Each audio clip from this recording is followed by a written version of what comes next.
Stab that thing up like you did before.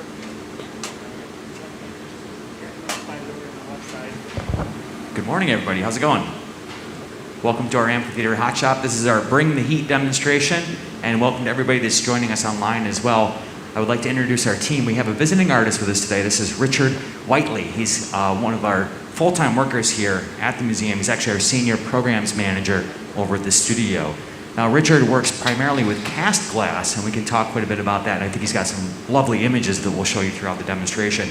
But today, he's going to be experimenting with our team here, George Kennard, Jeff Mack, my name is Chris Rochelle, and making some blown forms into molds. So you can see a couple of the really big molds with plaster that he's put together. But Richard started as an apprentice at a stained glass studio at the age of 17. Went on to get his undergrad degree at Australian National University, the School of Art and Design, and then later on an MFA at the University of Illinois. And he has actually a really nice piece in our collection too. So if you leave our demonstration and go up through the Contemporary Art and Design Gallery, you can see one of Richard's pieces. It's in the back corner over there. But I'll let Richard talk quite a bit about his work. I'll jump in and narrate through the process as well. But thanks for joining us.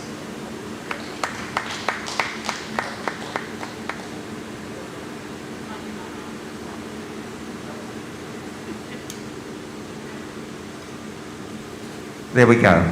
You can hear me now? Great. Well, thank you everyone for the warm welcome, and it's great to be a part of the team here. I'm usually working cast glass, which is a really slow process, and I usually spend a lot of time working by myself during that process. So the invitation to come here and work with the team in hot glass is a really exciting opportunity for me. I know hot glass, I've worked around it, but it's not something I specialize in. So I mainly work in cast glass, which requires building a mold and then casting glass into it. That's very similar to bronze casting. And it's like bronze casting on Valium, because it just takes so long to work with glass. The opportunity to try and bring my skills into the hot shop, I thought about using a really ancient technique called mold blowing, which is a technique that the Romans were using 2,000 years ago. Now they were making, small objects. You can see some of those in the 35 Centuries gallery. And those objects are really interesting because 2,000 years ago, glass blowing was quite a new technology. And the Romans really developed a series of techniques that were quite influential and still used by artisans today. I've taken that idea and scaled it up quite a bit. So this is just a pure plaster mold. And what I've done with that is, I'll talk about what the shape is in a minute, but I just thought it'd be good to give you a bit of background on the process. So this is just pure plaster. And what the glass blowers will do will make a traditional bubble, and they'll gather up a whole bunch of glass on that, and then we'll blow into it, and the glass will take the shape of the form, and it happens quite quickly. It'll happen in about 30 minutes or so of gathering, and the blowing process into the mold will only take a few seconds. So that's very different to the type of process that I usually use. I've got some images.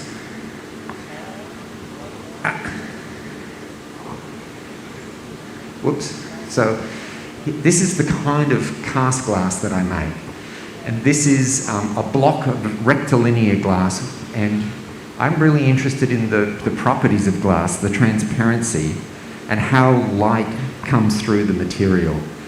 So here, the void, the actual hole that's in the glass, is the compositional element for the work. So I start with that form that will actually become a hole in the glass, and I'm interested in how the light moves through that form and creates this composition. So that lip on the front of the piece there is something that's hand carved into the work, and I do that afterwards. So I cast the glass, let it cool down to room temperature, and then there's a laborious technique of cold working to bring that surface. So this piece is called Subvert, and it was made about 11 years ago, and what I was thinking about here is how the light is getting pushed under, the light is getting subverted through the form, and I was trying to give the effect that the light was affecting the form, transforming the glass. So this is another piece, a more recent work called Arc, and this piece is flat on the front, so I'm using the optical effects of how light moves through the material. My apprenticeship in stained glass was very influential. Light through glass is something that's really mesmerizing. Anyone who's been to any church with stained glass windows, you can see that effect and just how rich and luscious that technique is.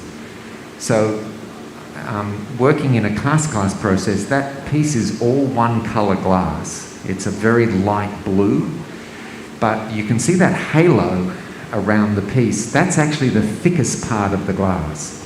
And the reason that's highlighted like that, as I go to the next image, you can see that thick area protruding through the back. The front area is quite flat. And that thick area at the back there is polished, so it lets the light through and it creates that halo effect. So I'm interested in the optics of how the light moves through the material. Glass is a very unique medium for that. Light passing through a material is something quite unusual for artists to work with. This is the piece that's in the museum. This was made in 2008 for an exhibition that I had in Sydney, Australia, which is where I'm from. And this is human height, about 180 centimetres, that's 70 inches in American language. And here, again, what I'm using is the voids, the hollows within the work, to create an interesting structure and then building this kind of architectural form around the outside. And those transition points where the holes punctuate that front surface, that is, that's all carved as if it's like this organic transition. So that's just, as Chris was saying, at the back of the contemporary wing.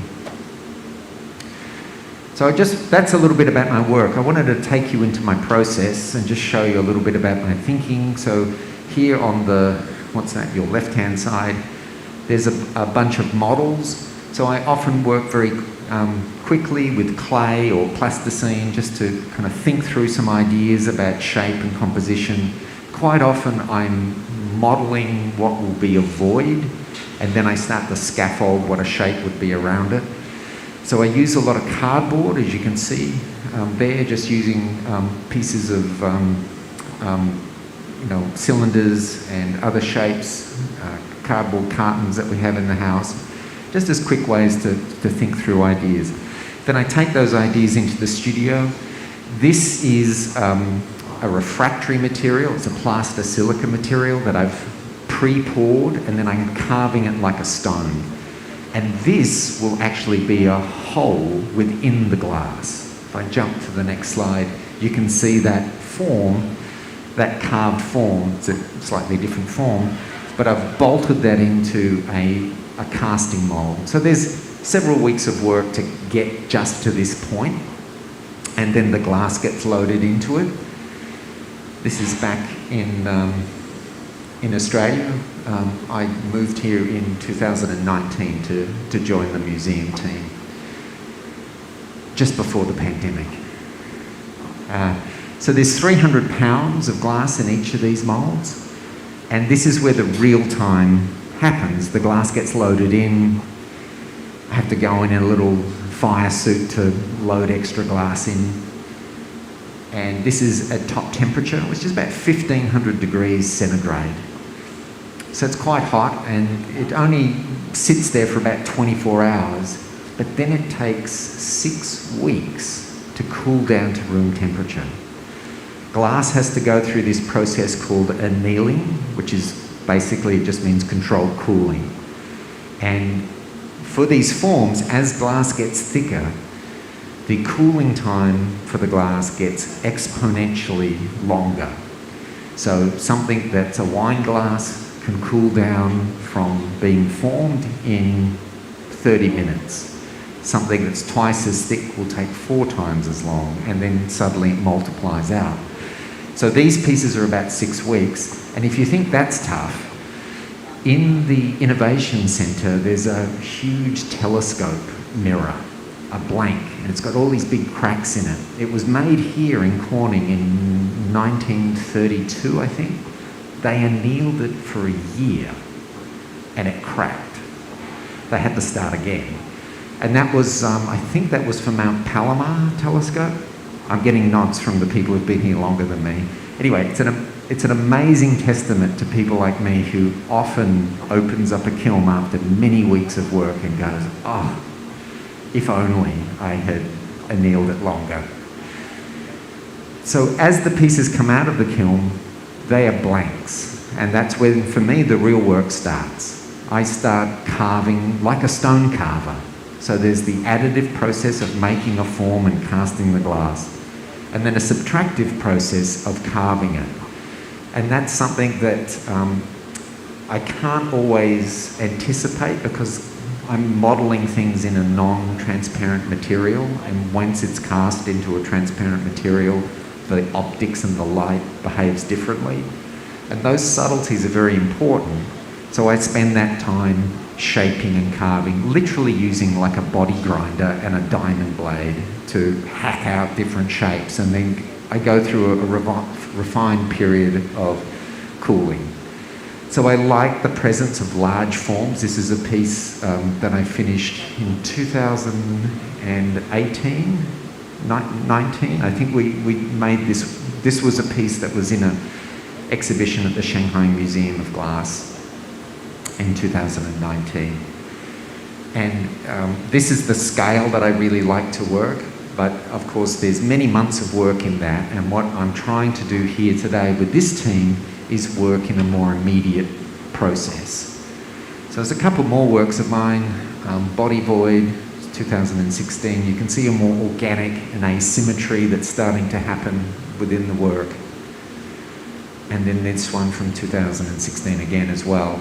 And a lot of these, you know, I'm trying to give this asymmetrical feel to the work, and I'm trying to demonstrate that the voided form is affecting the outside of the piece. And with glass, because of that transparency, you can see the outside and the inside together. It's very easy for the works to get complicated. So for this project, what we're doing today, I literally started with little pieces of cardboard, like little paper rolls and toilet rolls, and I was just experimenting with the symmetry of a cylinder or a vessel form, and thinking about how I can interrupt it. So as I explained earlier, I do a lot of model making. So I was just crushing these, and I was just looking at the aesthetic possibilities of little cylinders that were crushed in my hand. And I found that I did about 10 or 15 of them. They were getting a little bit too, I was trying too hard to get an aesthetic property.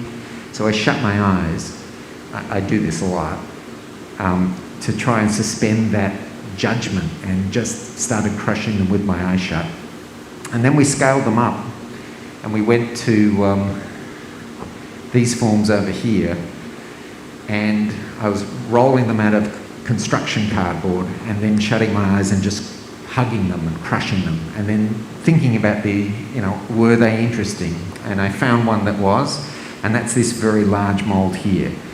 So once I found one that I was happy with, Then I rigidized it. You can see on the left-hand side, layers of shellac on there. And then we've gone through and made a very simple mould, which is a plaster mould. And we've built up layers of that to get the thickness. And the amazing team here are going to blow glass into that form. We did a test the other day. This is one of the tests. And I'm really happy with it. This is for me a pretty big piece in the blowing process. The team here did it quite effortlessly. And what we're able to do is just blow into this form here and pick up that crinkled, crushed aesthetic that I was so interested in achieving. And then I've taken that and scaled it up to this form over here. So we're going to try this one first, and then if that works out well, we'll bring in the big one. And it'll take a little while, maybe 20 minutes or so, to build up the glass, and then we'll blow into that, and then we'll take another 30 minutes or so to set the next one up. So there'll be a lot of gaps in between, but it won't be as slow as my regular casting process. Otherwise, you'd be sitting here for weeks. Okay. Sure. Yeah, okay. Yeah. All right, let's give Richard a nice round of applause. Beautiful presentation, excellent introduction. Okay, so George has actually begun the process here. He's got a little bit of, is that gray, George? The same gray? He's melted a little chunk of raw glass color on the end of our blowpipe, and he'll start to build up those layers of clear glass. So most of this piece that you're looking at right here that Richard was just talking about, most of this is actually a transparent clear glass. We start off with a tiny little piece of color, which is pretty concentrated, and that little piece of color is on the inside of all these gathers of clear that George will build up. Then when we blow a bubble into that, that little bit of gray will expand into the clear, and ultimately the whole thing looks like it's tinted gray. But the color is pretty condensed. So I'll show you what he started with. He chopped a little piece of this gray color up earlier this morning, and he preheated it. So he took that little piece of color and he melted it onto the end of that stainless steel tube, that blowpipe. Now there's a couple hundred different colors that we can choose from. So this is called color bar or color rod, and this you can see is a kind of a nice cherry red. But this is really, really dense. So if we break about an inch of this bar off, melt it to the end of the blowpipe, and then get layers of clear glass, you can blow this up. And this would actually be a really faint kind of red. You can use bigger chunks or smaller chunks, depends on the density that you're after. But there's a little bit of planning that goes into it to say how dense do you want the final object to be in terms of scale and how far you're going to stretch it. But this is the newest way that we're going to be blowing glass. If you're watching George right now, he's capped this tube onto the end of the blowpipe. We're using compressed air because we're wearing masks. Now normally what we would do is put our mouth on the mouthpiece of the blowpipe and simply blow through. That is how glass blowing has been done for 2,000 years. But wearing a mask poses some restrictions to that, so we're using compressed air. Y'all probably can't see it from the seats, but there's a foot pedal in front of him. When he wants air pressure, he just taps that foot pedal. Now there's a regulator on that system, and right now it's at about 2 psi or less, which if you're not familiar with pounds of pressure, that's really, really soft, and it simply doesn't take much. Glass is extremely soft when it's this hot. But you're gonna see George build this gather, or these multiple gathers up. So when we dip into our furnace, that's where we have our molten glass. It's held inside of a big ceramic crucible. It's at 2,100 degrees Fahrenheit. Now Richard was talking about 1,500 Celsius. That's close to 3,000 degrees Fahrenheit, which is incredibly hot.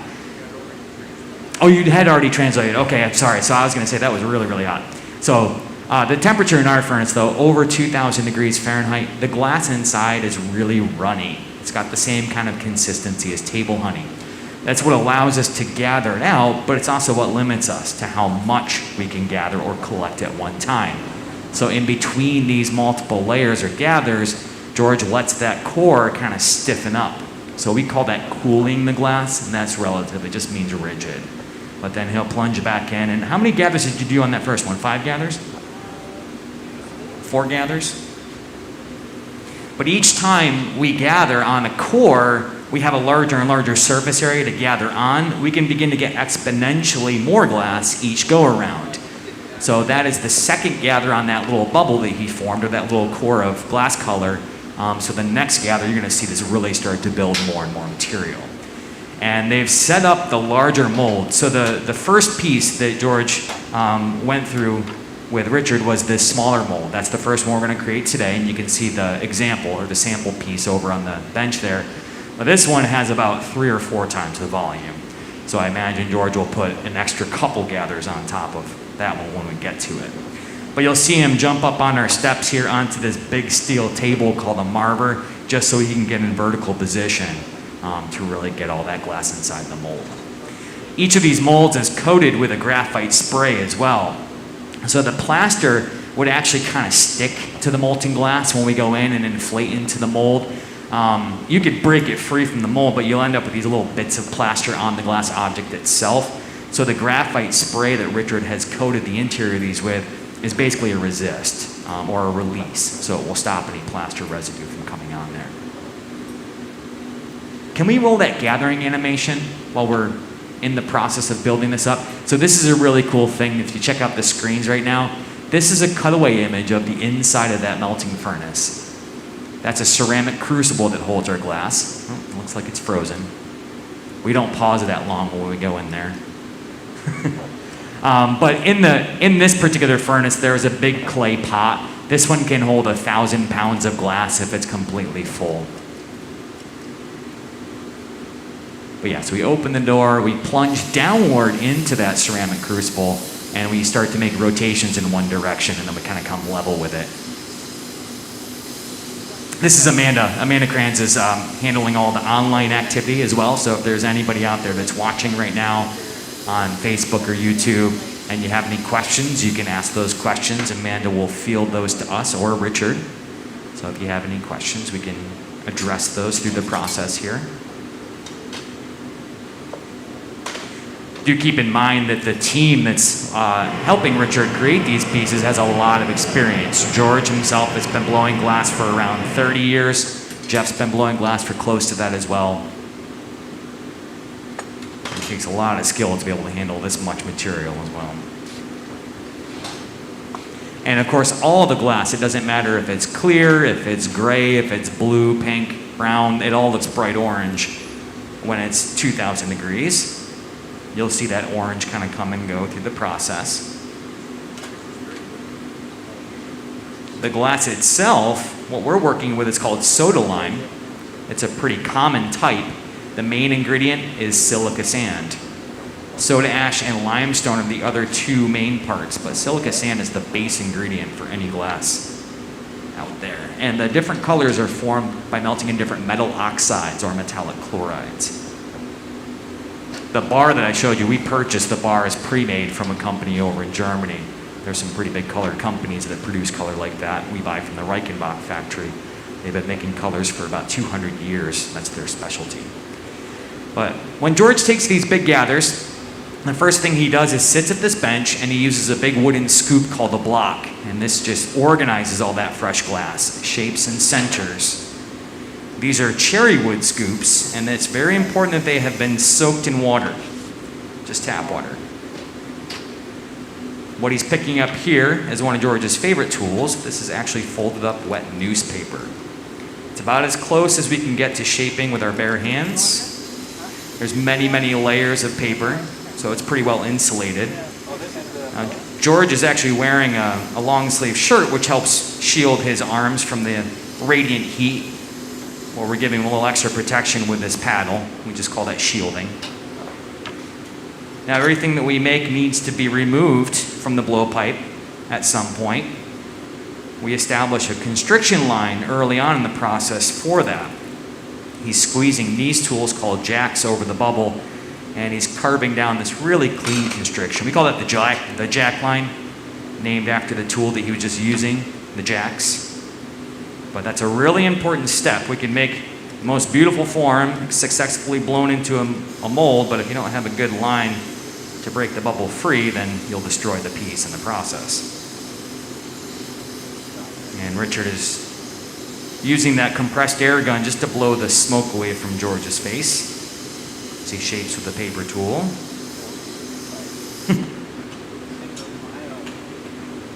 Jeff's taken over turning the blowpipe. A lot of teamwork in glass making, especially when you start to get larger scale. So this isn't enough material to fill the mold comfortably. Actually, it's plenty of material. You can blow that really, really large, but if you blow it too thin, then you can't really control the form. So what George is going to do is what we call a post-gather. He's setting this bubble up, leaving it relatively thick at the moment. Squeezing that constriction line is much easier with less glass, but once he has that set up, he's going to dip pretty much the entire bubble. He won't dip all the way up to that constriction, but he'll plunge most of that bubble back in the furnace, gather one, maybe two more times, and get the amount of material. But we have that constriction established early on, so when we blow this into the mold, that line is there, and we can break the piece free with no trouble.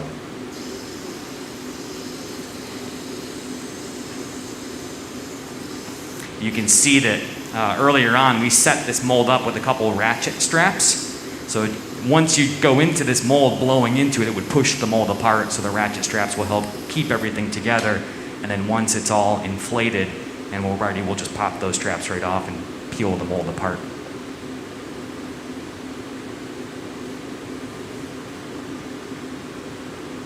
As Richard mentioned, there is a lot of waiting in between some of these steps. You have to make sure that this foundation, before you dip it in the furnace, is rigid. Again, we call that cold glass, where we say we're cooling it. This type of glass becomes totally rigid once it hits about 1100 Fahrenheit, so we'll just say 1000 degrees, nice round number. At 1000, our glass is cold, rigid. He was also talking about the slow cooling cycle that's necessary to keep glass intact from breaking. We call that annealing, and if you look on the sides of our stage, these black boxes are our annealers. So once this piece comes off the pipe, it'll get carried into one of those annealers where it will slowly cool. Now, as he also mentioned, thicker glass needs much, much longer to slowly cool or anneal. Thinner glass doesn't. This will be a blown form. It'll be pretty thick in certain areas, but I would guess that 24 hours should be plenty of time.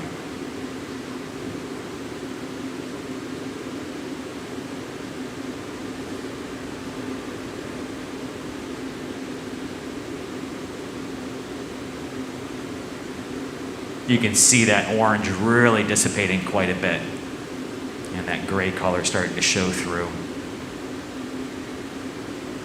Again, this is the same gray that's in that sample piece that's up there. Now, Richard, you're going to cut the top of this off level, right?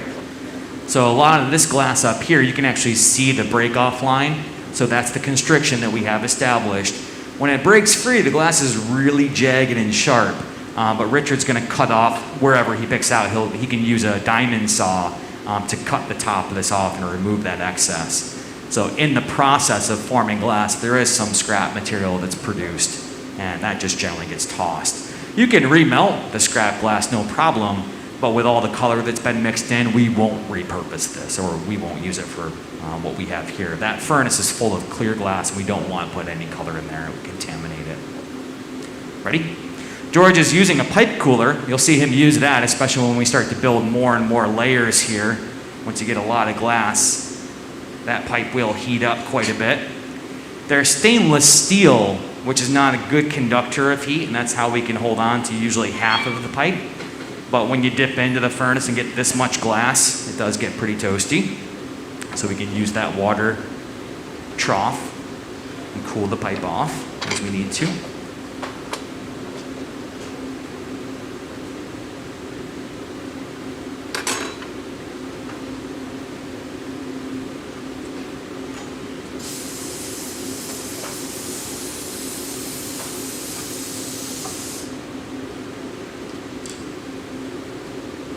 You can see us squirting water on that newspaper pad. That is really, really important. If the paper or the wood is too dry and you're shaping glass at this temperature, lots of scum and residue just burns right into the surface of the material. The water actually turns to steam, and that's really the resist that stops the tools from sticking to the glass.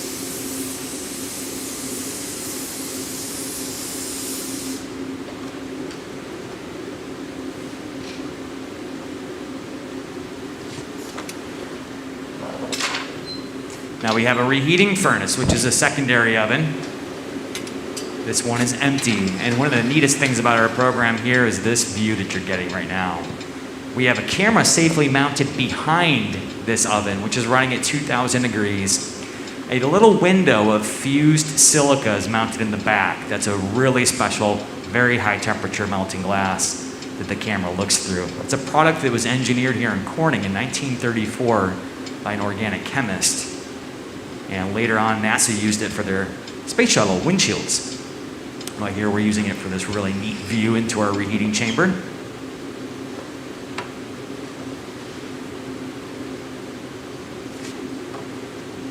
But really, the heat in the glass is what keeps it soft, what keeps it shapeable.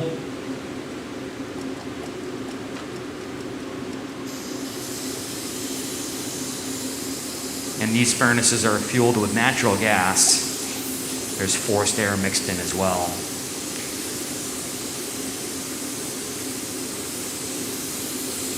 They have reattached that blow hose, so George is inflating this a little bit. He can use that newspaper pad not only to shape, but also to stop the bubble from blowing out in certain areas. So he said he's going to go for it. All right. So this is one of those one-shot deals for glass making. And just press down on it as soon as he gets in there. So Richard and I are going to kind of hold the mold down as George inflates into this. It could actually start to kind of rise the mold up off this ceramic plate that we're on. We don't want that to happen. So once he gets in here, we'll press down on the mold, keep it in place.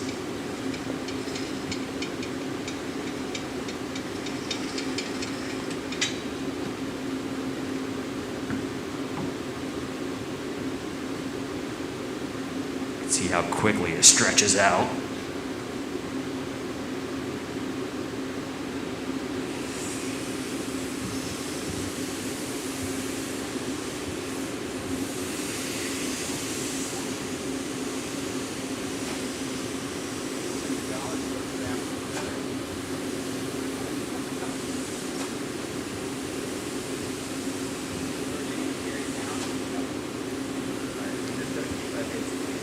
Yep.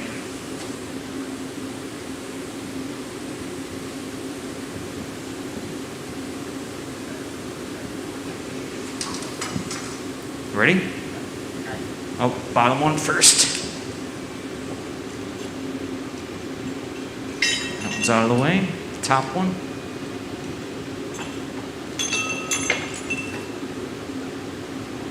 Whew, what do you guys think?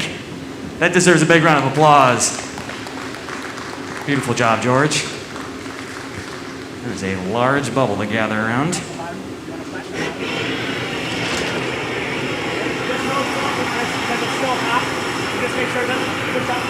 Yep.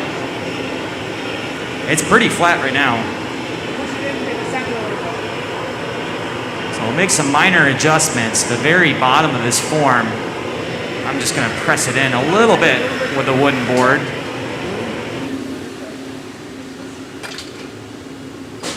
I gotcha.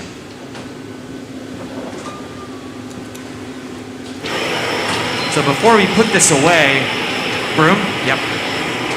What George is doing with that torch is keeping the thinner areas warm. We're going to allow the thicker areas in the bottom to kind of cool a bit so they all stiffen up, but we need to balance the temperatures out. And you can really see where that glass is thin. There's absolutely no orange color there. So George will take multiple quick reheats, we call a flash or a flash heat. Use the torch on the thinner areas, but ultimately just balancing the temperatures out, making sure that everything is rigid and right where we need it to be. And Jeff is already suited up to get this piece into the annealing oven. So there's a little bit of residue. That ceramic plate that we set the mold onto, it's called a kiln shelf, and we put some kiln wash on there, which is another form of resist. And sometimes the hot glass will pick up that kiln wash, and you can brush it off there before the glass is heated too much. And it looks like it's pretty clean.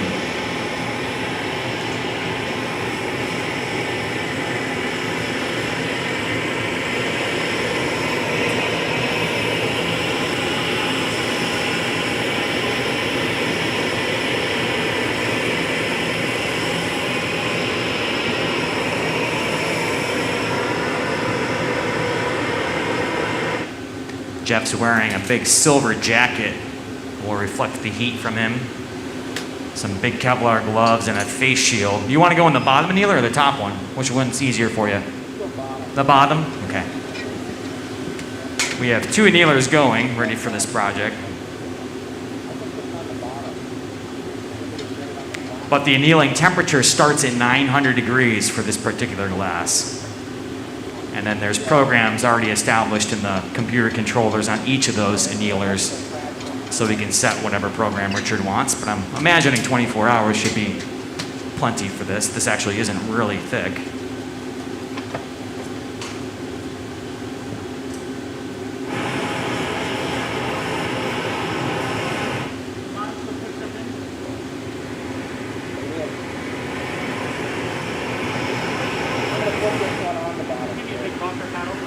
You got that?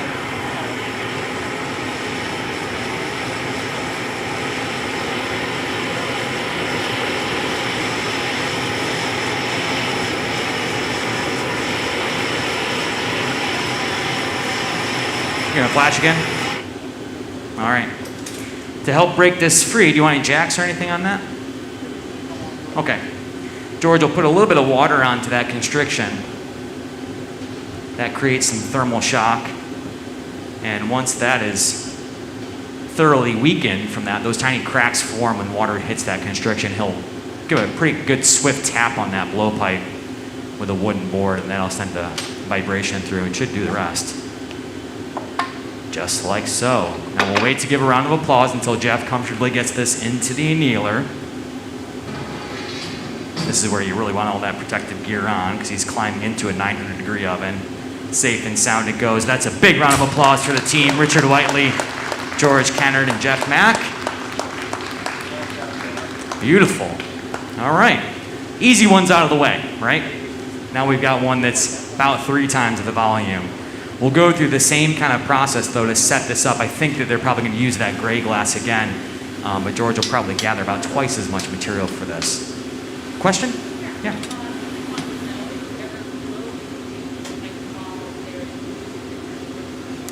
Do we ever blow into the blowpipes while we're in the reheating furnace? There are times that we have done that. Right now, obviously, there's some limitations wearing the mask, but you can inflate when you're in the oven. There's certain times you might want to do that. You have to be kind of careful, though. As the glass is getting heated in that furnace, the longer in there, the softer it gets. So it's kind of hard to gauge how much pressure to use when you're blowing through that. You can easily overinflate glass. You can blow it far too thin to control, so you have to be careful with that. Anybody in the audience have any questions for us or Richard about anything? No? Okay. If you think of anything, you're curious, just shoot your hand right up and we'll answer it as we work. But looks like we'll start up the next one here. I'm guessing, are we using the same gray color as well? Yeah, very cool.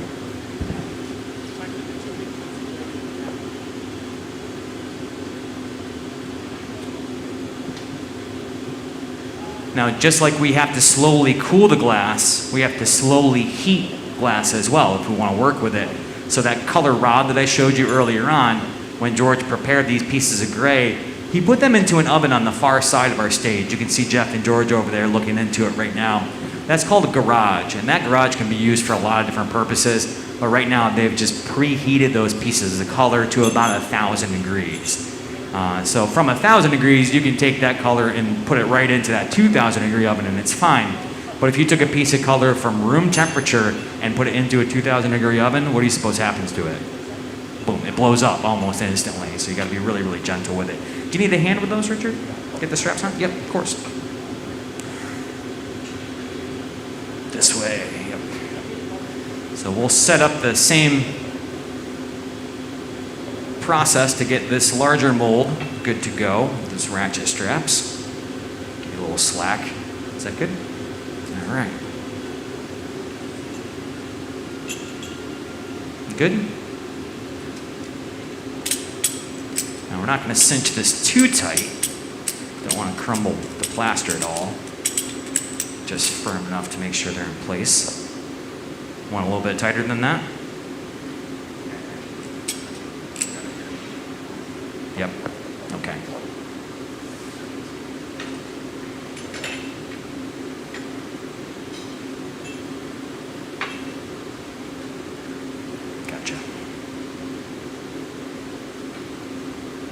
This way. Yep. Got it. Oh, we're a little twisted here. Hold on. There you go.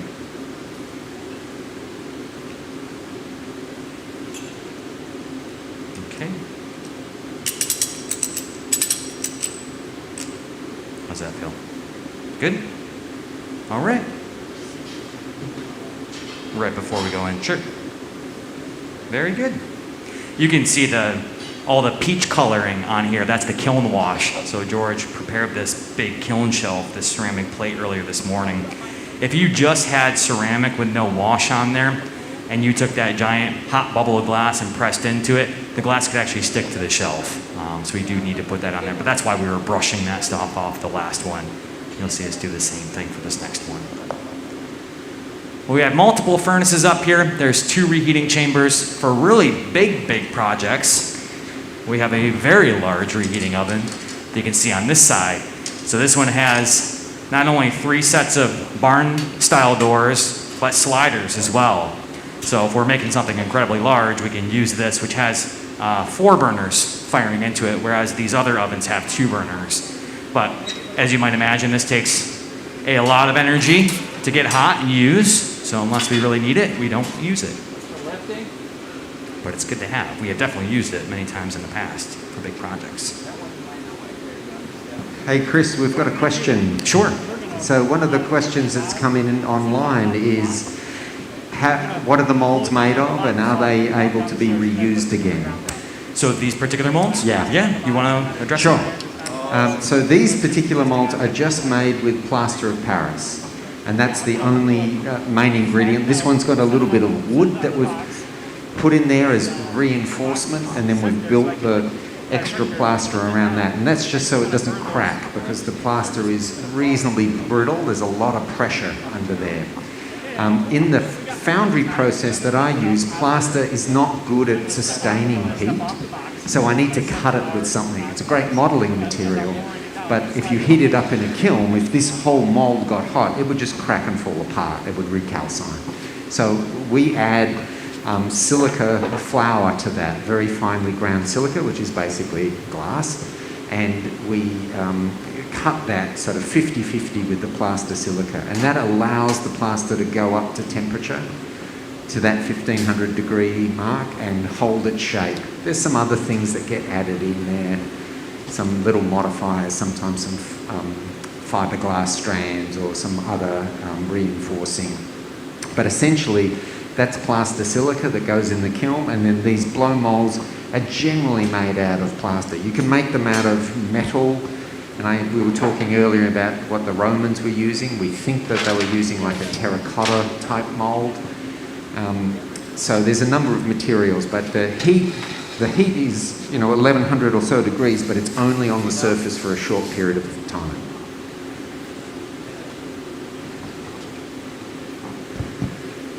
So you've used that smaller one twice now? Yeah, that's the third time we've blown into that. That's the third time you've blown into that smaller one. With my casting process, I'll only get one shot out of it, and then I can recycle those materials. But with these, we can get 4 or 5 goes out of the plaster.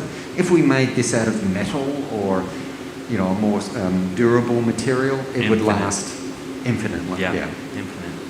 Have you used anything else other than graphite spray as a resist? I haven't done a lot of this process, so I had to kind of learn about it as we were preparing for the demonstration today. Graphite is what all of the team has recommended, and it's worked really well. Yeah, it seemed nice and clean. And it just provides that little bit of a barrier to stop the glass from sticking to the plaster. Yeah. But I'm sure there's other materials. And I put that on with an alcohol, and that soaks into the surface of the mold. Yeah. Nice. And then you actually buffed that too to get a nice sheen to the graphite. Yeah, a nice sheen. So we can actually see that if we open up this mold as we finished using it. You can see here, I don't know if we can get a camera on that. There we are. I'm all good. Yeah. So this surface here, it looks like it's metal, but it's actually just plaster with the graphite on it. Mm-hmm. You can see that little spot there where the coating has started to flake off. That's actually the plaster recalcining. It's can't handle the heat, so it's starting to flake off there. But I can go back and buff that and redo it again. Put some more graphite on there. So I think the Recoat. most we can get out of one of these would be maybe 10 before the whole mold would start to crumble. Right, break apart. But certainly it's enough to experiment with and see what's possible. And if this works out, if the outcomes are exciting, then I can make some more durable molds if we want to put this into production. Sure. It's a way of quickly prototyping Right. ideas. As Richard was talking earlier about the amount of process and time that goes into some of his castings to create those molds and making the voids and sculpting those parts, which I think in itself is really fantastic as well. The sculpting process of just, carving out a mold that is going to be used for a different material entirely. But he was also talking a bit about glass and how it uses light, and you can use the different thicknesses and the different colors to play with light with the material, and it is truly unique in that way. And it's one of the most amazing things I think about this material and playing with those different thicknesses and colors. And this is really a very small amount of color, but intentionally so that you can really see the light factor with these pieces. G. Brian was down here earlier when we were looking at this piece that was made. We were saying that when you cut the top of this off, there's a lot of density of color up here, but when you cut the top of that off, this is going to look so much lighter when you get rid of that, because that dark gray is kind of absorbing much of that light, not allowing it to shoot downward through this. But once you remove that, it'll look like an entirely different piece. But glass blowers learn the densities of the colors. I was talking a bit about the company that we purchased from. There are many different companies you can buy color from. We buy from the Reichenbach factory. And each color has its own density. So you have to play around with that. You have to experiment with it a little bit. If you get a brand new color you've never used before, what I like to do, I know a lot of people do the same thing, is just make a little ornament or a little sample bowl, something really small that you can produce in a couple minutes just to take a look at the color. And then you can say, okay, that's a pretty light color, it washes out very easily, so I need to use a lot more, or it's very, very dense. Some colors are extremely dense and it's actually hard to get them to wash out, but it all depends. This gray is kind of a medium one, but it's a really pretty, it's called neutral gray. So George is going through the process of building up these gathers yet again. He's using that compressed air gun just to speed things along. We have 2 lines of compressed air going to the bench. The inflation tube that we use, again, that is set to, I think, about 2 psi or under. We can adjust it very easily, but it doesn't take much when you're blowing glass. When it's as hot as we work it, it's extremely soft, so we just use gentle pressure.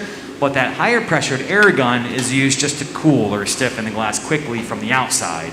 That's set to probably 30 to maybe 40 psi.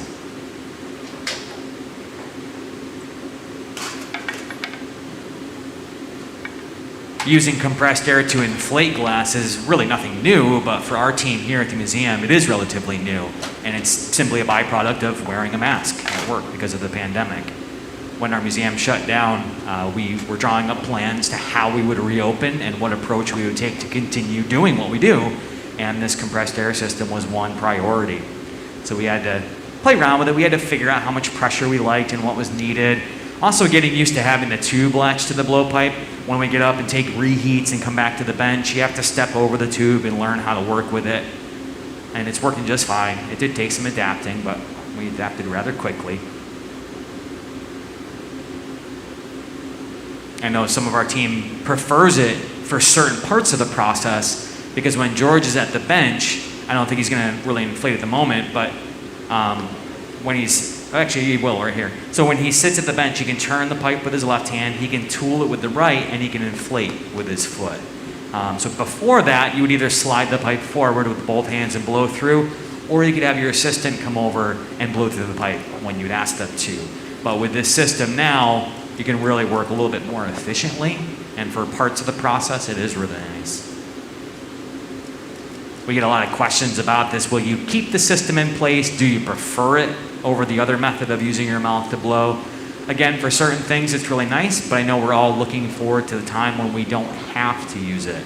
There is a certain amount of biorelay that we get when we blow through our mouth. You can feel how soft or stiff the glass is using that pressure. You can read that. And with this compressed air system, it doesn't care one way or another.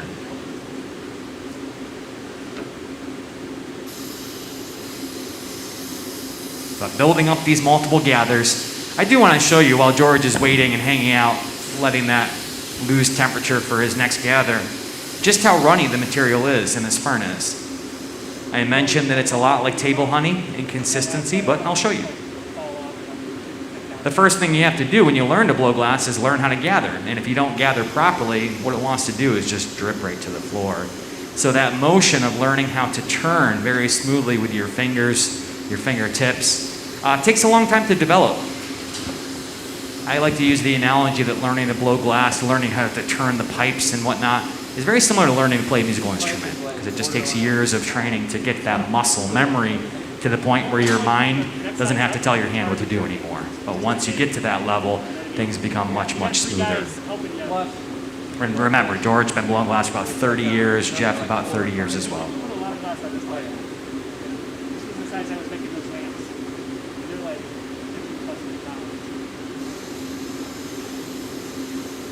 So not only with a larger mold, a lot more volume, will we need more glass, but George also needs an extra step when he goes up. So he's using our marburing table here to get vertical to go in the mold, but this time you'll see him jump up on this sort of mocked up step that we put together this morning. We made sure it's nice and sturdy, clamped down there with some angle iron around it, make sure it doesn't go anywhere when he jumps up there.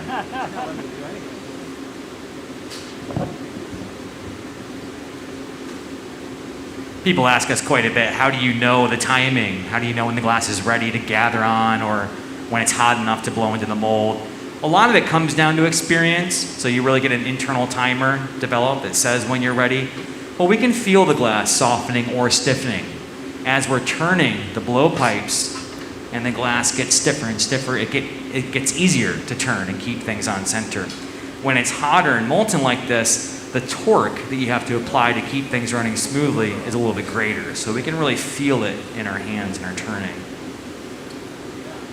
This is the pipe cooler that I was talking about. So as you dip into that furnace, especially as you dip deeper into that oven, when the level of glass gets lower, pipe will heat up and you can cool it off a bit.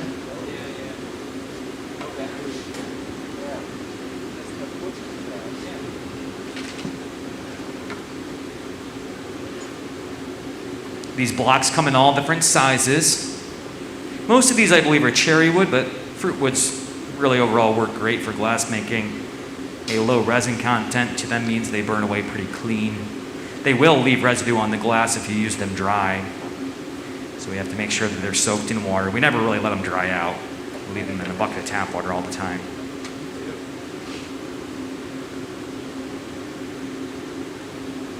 And this is just our local newspaper folded up. That one's probably 2 or 3 full sections, folded over many, many times, soaked in water. That tool doesn't last very long. As you might imagine, paper begins to break down, kind of crumble when it's wet like this. We get about a week's worth of use out of it.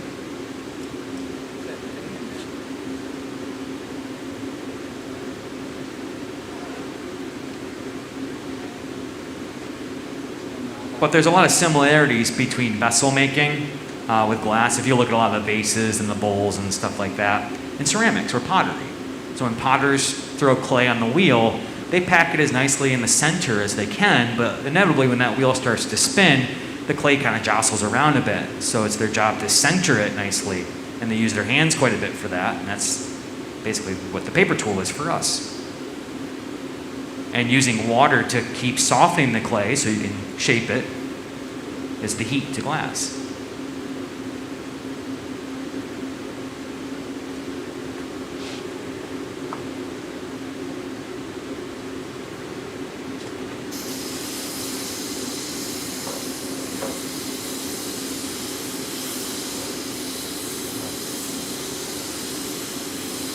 Is it Jason that's upstairs doing the camera work for us today?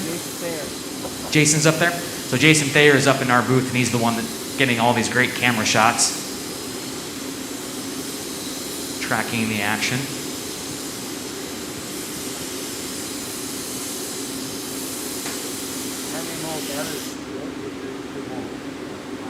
Richard just asked George how many more gathers. George said 2 more, and I think that's before we make that constriction, and then he'll probably gather 1 or more on top of that. Once he puts that constriction into the bubble, that break-off line, that's really where you start to manage how much glass you're going to gather on top of that.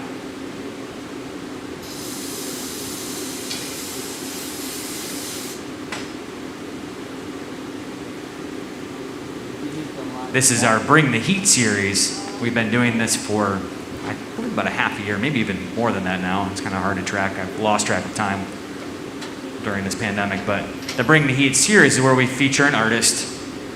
We've had a lot of demonstrations with our home team here. George just finished up a beautiful Bring the Heat collaboration with another artist named Eric Hilton, who has done an incredible amount of design work for Steuben Glass. And he has worked with George on many projects before. And you can actually look at that video. You can watch that video on YouTube. So right now we're live streaming this, but these videos will be uploaded after the fact. Usually it takes a week or 2 to get everything organized and get uploaded to that channel. But if you go to our YouTube channel, Corning Museum of Glass, you can look at a lot of past demonstrations. And not just Bring the Heat, but a lot of different guest artists that we have had here throughout the past years. Some amazing content on there.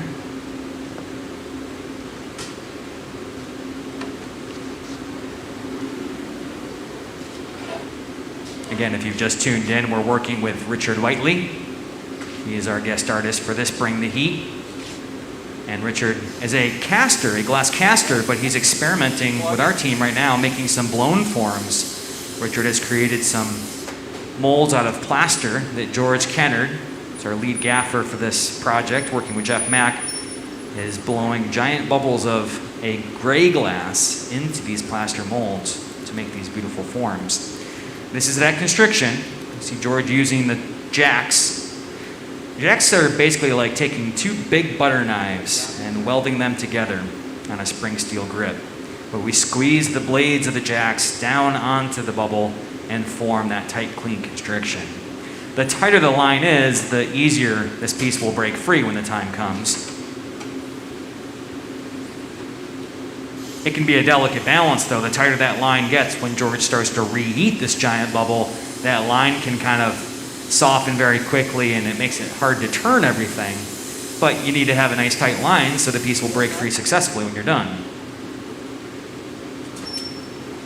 As Jeff turns the blowpipe, George can use both hands and really squeeze those blades together. I'm just giving him a little shield on his hand when he does that. See George wiping some beeswax on the jack blades. That's a lubrication that stops the metal from sticking.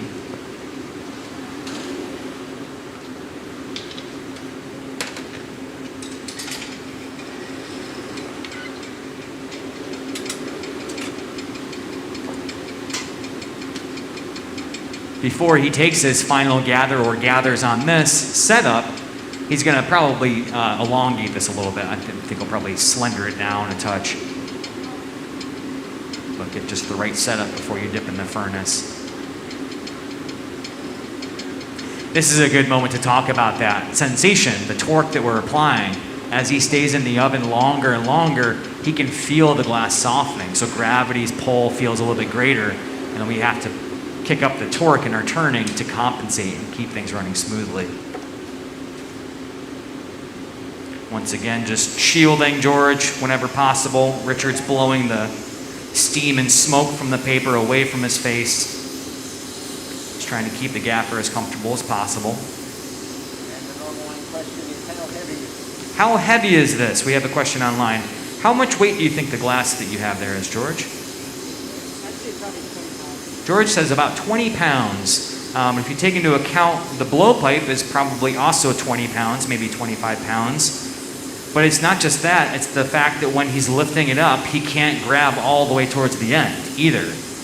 You can see he's holding pretty close to the blowpipe because he cooled it off when he came out of our furnace, but he still can't grab all the way up. So your fulcrum point is farther back, and that makes it feel like it's a little bit heavier.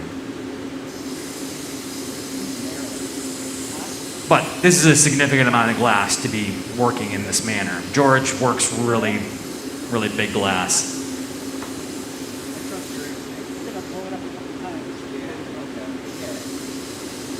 What do you think? 1, 2 gathers on there?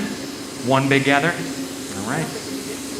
That's true. So this furnace door, take a look at it, that's our limitation.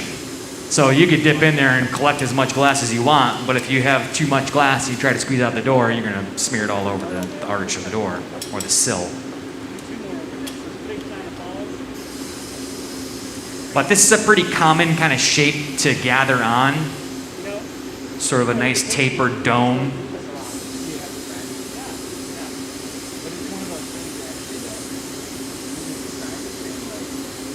So we'll make sure that we're all set with the mold here. Got the ratchet straps on there.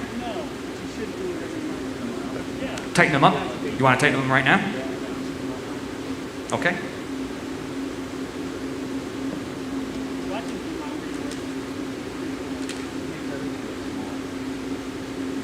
What you think? So we're just now tightening the straps a little bit on the mold, make sure it's secure. We're doing this right now, just not leaving it on there too long so it doesn't crumble the plaster. What you think? Think good? Okay. So the same thing, we'll release the bottom one, get it out of the way, get the top one off. Great. Okay. Sounds good.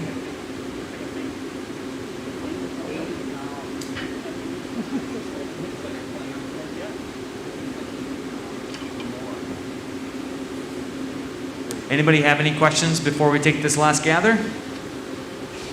Any more questions online? All right. Jeff's going to cool the pipe off.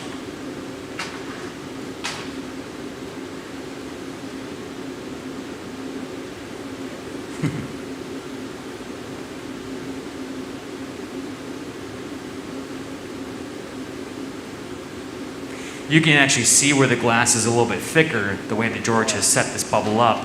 Where it's thicker, it holds the heat longer, and that orange glow is still there. But up near what will be the top section of this vessel, it's a little bit thinner, and we're starting to see that gray showing through a little bit more. Yep.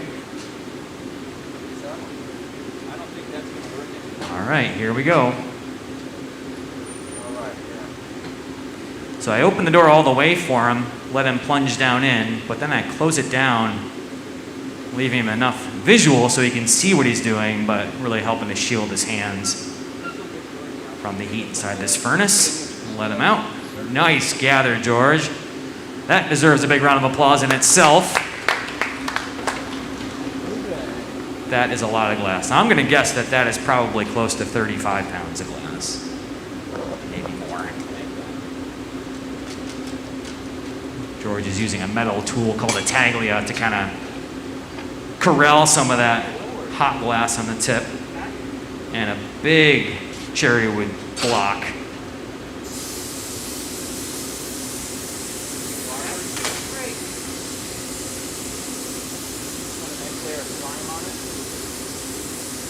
These blocks don't last forever, but this one's been around for a long, long time. You can imagine the smaller blocks get used much more frequently, but it's not nearly as often that we make big pieces like this. So those larger blocks are around for quite some time. You okay with those doors? Yep. All right. We're going to hook up the hose, Devin. Right now? Yeah, hook up the hose. While you're on the So they're hooking up the blow hose. Hold on, wait till you're back. Again, we do have a foot pedal that's in front of the bench here, so when George sits down, he can tap that pedal when he wants the air. Well, at least we practiced this over and over. Yeah, this is the first time that we've tried this larger mold.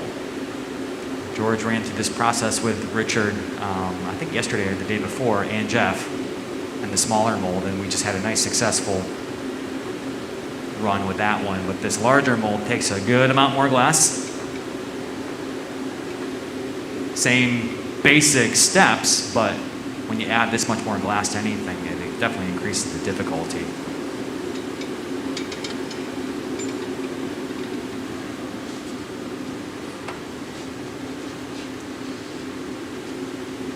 You can see how the glass moves back and forth when they switch directions. Just plug that in, would you?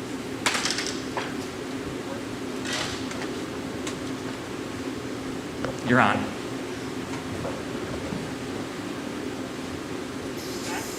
gotcha.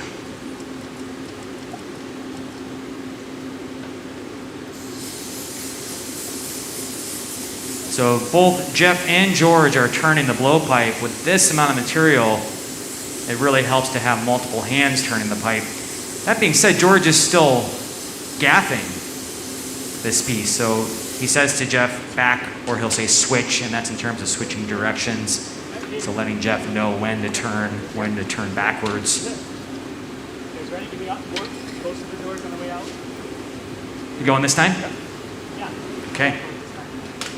Let me close this one. Go ahead, close it up. Yep, and I'll get the, you want all the big doors? No, Just the middle. you can leave it right open right now, Chris. Okay, It's gonna open. Second. you got it. Here we go. So we don't need to press down on the top of this one, you don't think? This is pretty heavy. Just in case. All right.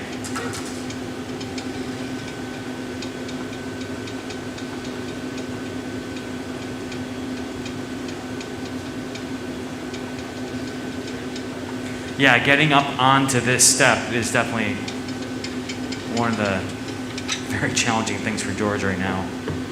But always turning the bubble, lets gravity do its thing.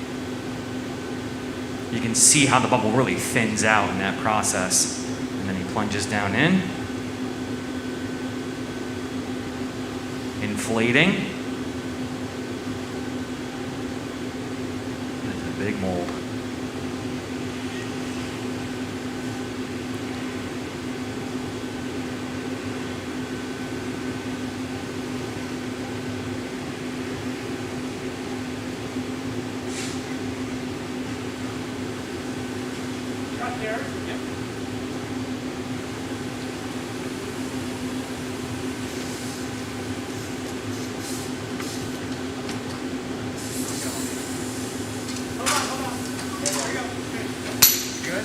Ready?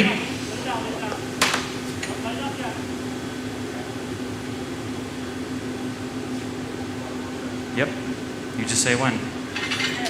Ready? That one's done. And that one's loose. And off.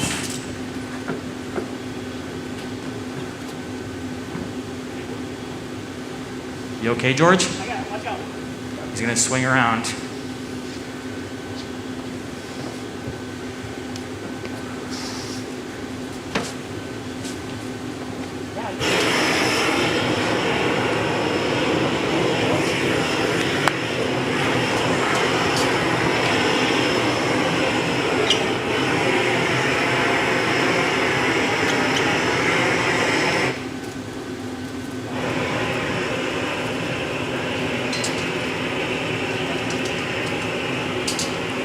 So we're all doing some work here. Richard's cleaning the residue off the bubble. Jeff was turning, George was torching. Flash. Doors. Carl's jumped in to give us a hand. Shield. Same kind of thing. We need to balance the temperatures out. I got the doors, Carl. Will you get So that? George will take quick reheats. Might use that torch a couple more times. You okay? And Jeff's gonna suit up and get ready to catch this. Boy, that was a beautiful job, George. Torch at the fin start.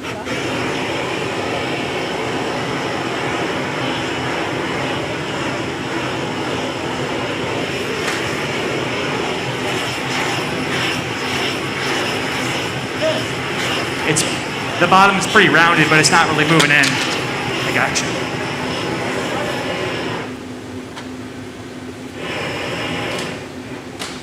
So it's really important that we keep these thinner areas warm enough so nothing cracks or breaks. And that's why George is using a propane torch on those. Let's set it up to break it off over there. George just said, let's set it up to break it off on the other side of our stage, which is a smart move, so Jeff doesn't have to. That's what I need. Let's see paddle went. Enough board?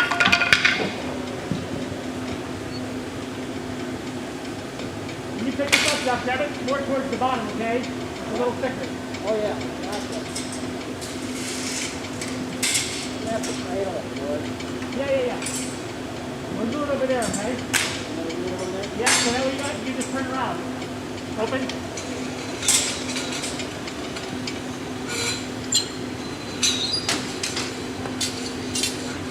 Ready, Jeff? Tweezers open. You got the tweezers? Tweezers and a big paddle, yep. All right.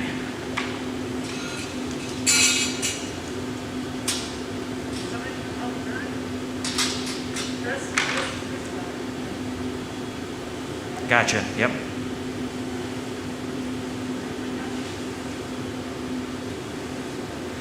Water on that jack line. Creating a lot of stress cracks. You want the top or the bottom annealer? Okay. Gotcha. Away it goes into the top annealer. How about a huge round of applause for the team? What an effort. That's Richard Whiteley, George Kenner, Jeff Mack. That was exciting, yeah? Fantastic. That is a big mold to blow into and a beautiful job.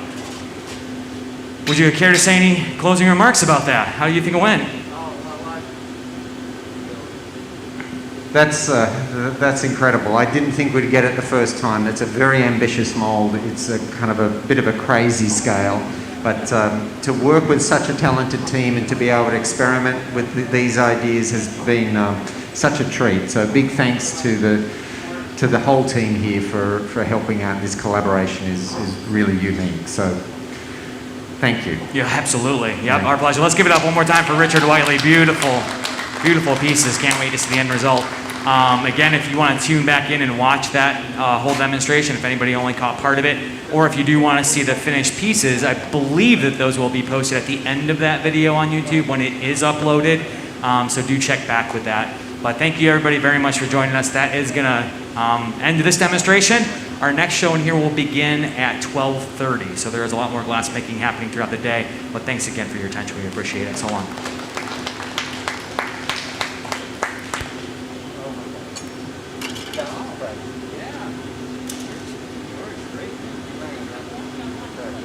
That I blew that bubble all the way through to the end. Yeah, that was good. Yeah, but the whole, like, first line, nailed it. Nailed it.